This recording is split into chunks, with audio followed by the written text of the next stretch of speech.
student of BSc semester first. I am doing here BSc nursing. Today is breastfeeding day. We celebrated from 1st August to 7 August.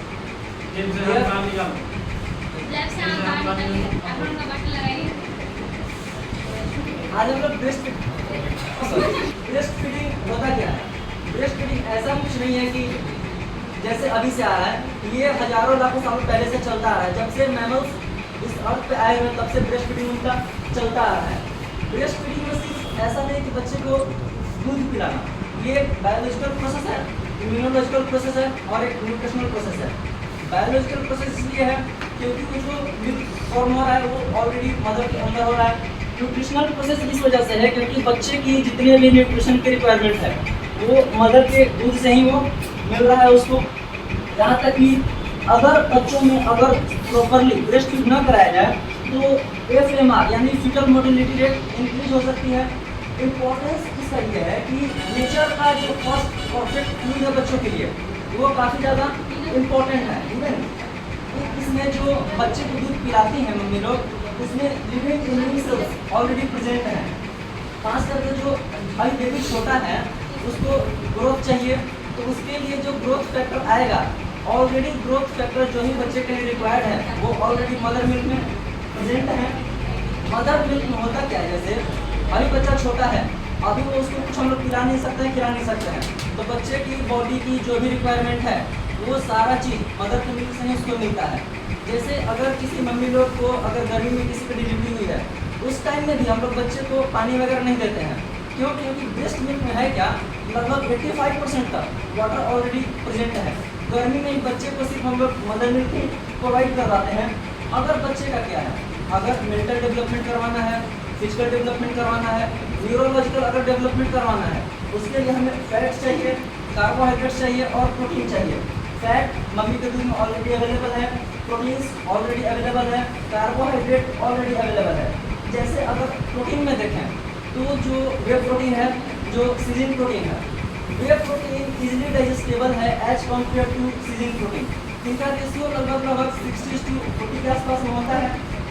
अगर बच्चा अगर छोटा है, अगर उसको सही से उस टाइम पे न्यूट्रिशन नहीं प्रोवाइड करवाएंगे, उसके ब्रेन का डेवलपमेंट नहीं हो पाएगा, फ्यूचर में उसके लिए प्रॉब्लम क्रिएट हो सकती है। इसके लिए हम लोग बच्चे को फैट प्रोवाइड करवाएंगे जो ऑलरेडी, हालांकि मदर के मिल्क में उतना भी ज़्यादा फैट नहीं होता है। क्यों? क्योंकि बच्चा भी छोटा है, उसका डाइजेस्टिव सिस्टम उतना ज़्यादा डेवलप नहीं हो पाया है, वो फैट को सही से डाइजेस्ट नहीं कर पाएगा, इसीलिए फैट का वहाँ पे अमाउंट लो होता है। छोटे बच्चों में क्या होता है सर कि बच्चा छोटा है, प्रॉपर ब्रेस्ट फीड भी हो रही है, फिर भी थोड़े से बड़े होते हैं तो उनको विजन में प्रॉब्लम हो जाती है। क्यों? क्योंकि वहाँ पे जो रेटिना का डेवलपमेंट है वो सही से नहीं हो पाया। ब्रेस्ट फीडिंग से रेटिना का डेवलपमेंट भी ये इम्प्रूव होता है। अगर उसके आगे देखें हम लोग तो जो जितने भी विटामिन अवेलेबल है ब्रेस्ट फीड में, वो सभी जो जरूरी है बच्चे के लिए वो ब्रेस्ट फीड के मिल्क में अवेलेबल है। लेकिन होता क्या है कि बच्चा जब ब्रेस्ट फीड कर रहा है ऑलरेडी, तो उसमें कभी कभी मदर्स को विटामिन डी की टैबलेट्स दी जाती हैं। क्यों? क्योंकि और विटामिन तो सही प्रेजेंट है, लेकिन विटामिन डी जो है वो थोड़ा सा कम अमाउंट में प्रेजेंट होता है। अगर बच्चे का ब्रेस्ट फीड अगर सही से करवाएंगे, इन्फेक्शन के चांसेस उसके लो रहेंगे, एलर्जी उसको बिल्कुल नहीं होगा। क्यों? क्योंकि जो मदर के अंदर मिल्क का फॉर्मेशन हो रहा है वो बिल्कुल बच्चे के अकॉर्डिंग उसका टेम्परेचर वगैरह सब कुछ बदलते रहता है। उसको कहीं से भी वार्म करने की जरूरत नहीं है, लीक करने की जरूरत नहीं है। ऑलरेडी जैसा बच्चे को चाहिए वैसा हम लोग उसको मिल्क मम्मी प्रोवाइड करवाते रहती है। जो फर्स्ट मिल्क है, जैसे अभी बच्चे का जन्म हुआ, जो फर्स्ट मिल्क है उसको कोलेस्ट्रॉल कहते हैं, जो कि प्रोटीन, फैट और एंटीबॉडी में भर भर के मिलता है। विटामिन ए भी उसमें प्रेजेंट होते हैं। हार्मोनल अगर फिजियोलॉजी देखा जाए तो जो प्रोलैक्टिन है इसको कंट्रोल मेमोरी एंटीरियर पिट्यूटरी करती है, जो कि जो प्रोड्यूस को मिल्क को क्या करती है, प्रोड्यूस करती है। बच्चा जितना ज़्यादा ब्रेस्ट को सक करता है, प्रोलैक्टिन का लेवल उतना ही ज़्यादा बढ़ता है, उसी के हिसाब से मिल्क का प्रोडक्शन जो बढ़ता है। मम्मी लोग जब बच्चे को जन्म देती है तो यूट्रस का साइज, ओवरी का साइज या फिर वो थोड़ा इंक्रीज हो जाता है। जब ऑक्सीटोसिन का लेवल मेंटेन आता है तो वापस से अपने नेचुरल साइज में आ जाता है। जो नेचुरल यहाँ पर एक कॉन्ट्रासेप्टिव मेथड की तरह ब्रेस्ट फीडिंग के टाइम पर लगभग 6 महीने तक कंटिन्यूसली ब्रेस्ट फीडिंग करवाई जाती है। अप टू 2 ईयर्स चला जा सकता है, 2 साल से ज़्यादा भी चला जाता है, जो कि एक WHO के द्वारा भी किया गया था। जैसे कि बच्चा जब जन्म लिया 1 घंटे के भीतर उसको हम लोग ब्रेस्ट फीड करवाते हैं, लगभग 6 महीने तक वो जाता है।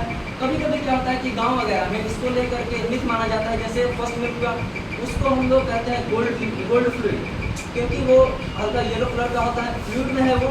तो गांव में क्या होता है कि उस दूध को क्या करते हैं लोग, बच्चे को पिलाते हैं, छोड़ देते हैं गंदा समझ करके, हालांकि वो एक मिथ माना गया है। हालांकि इन्फेक्शन से बचने के लिए हम लोग इन सब चीज़ों का यूज कर सकते हैं। ब्रेस्ट फीडिंग हम लोग के लिए सिर्फ एक चॉइस नहीं है, वो हमारे लिए कंपलसरी है। तो हम लोग आज ब्रेस्ट फीडिंग के दिन ब्रेस्ट फीड को बहुत ज़्यादा प्रमोट करेंगे और आसपास में जो लोग हैं उनको भी हम लोग जागरूक करेंगे। Thank you.